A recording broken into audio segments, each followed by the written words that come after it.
रोहिणी को लेकर पिछले कई सालों से आपने अखबारों की हेडलाइन में भी देखा होगा, लेकिन रोहिणी क्या है? सबसे बड़ी बात यह है कि अगर आप ये रोहिणी है, इस रोहिणी क्षेत्र में आप अगर एक बार आ जाते हैं और यहाँ के जो रेतीले बड़े धुरे हैं इनको अगर आप देखते हैं, एक बात आपको जरूर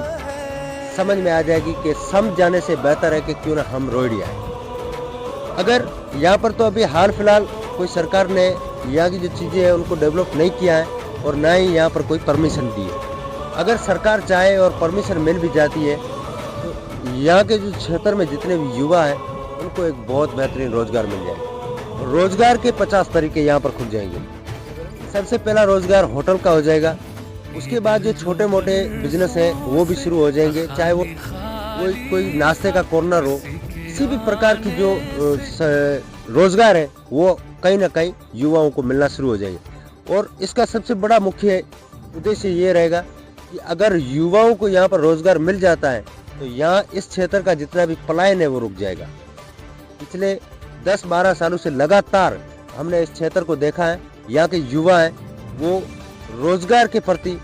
बड़े शहरों में चले जाते हैं या फिर कहीं ना कहीं अपनी रोजगार कमाने के लिए वो बड़ी कंपनियों में या बड़े क्षेत्रों में या गुजरात हो गया या कोई बड़ा शहर हो गया वहाँ शिफ्ट हो जाते हैं, क्योंकि उनको वहाँ रोजगार मिलता है। और ये जो क्षेत्र है इसमें अगर ऐसा कोई डेवलप हो जाता है या सरकार ऐसी कोई परमिशन दे देती है या हमारे नेता मंत्री कोई हमारे लिए प्रमुखता से इस चीज को उठाते हैं तो कहीं ना कहीं जो ये थार की अपनायत है, थार के जो लोग हैं इनको रोजगार मिल जाएगा। और रोजगार मिलने के बाद जो लोग हैं अगर अपने को यहीं पे रोजगार मिल जाएगा तो हम यहाँ का जो पलायन है उसको रोक सकते हैं। जैसा कि आप लोगों में से कई जो युवा साथी हैं वो सम के धोरों में जरूर घूमने गए होंगे, लेकिन मैं इस समय जहाँ पर भी खड़ा हूँ ये जगह अगर आप देखेंगे, एक बार अगर आपने देख लिया तो आप फिर बार बार आएंगे। क्योंकि मैं कैमरामैन से कहूँगा कि आप जो मेरे चारों तरफ जो व्यू है रेगिस्तान के इन बड़े बड़े धोरों का वो जरूर इनको दिखाए। एक बार आप यहाँ पर विजिट जरूर करिएगा, क्योंकि भारत पाकिस्तान की सीमा के काफी नजदीक है और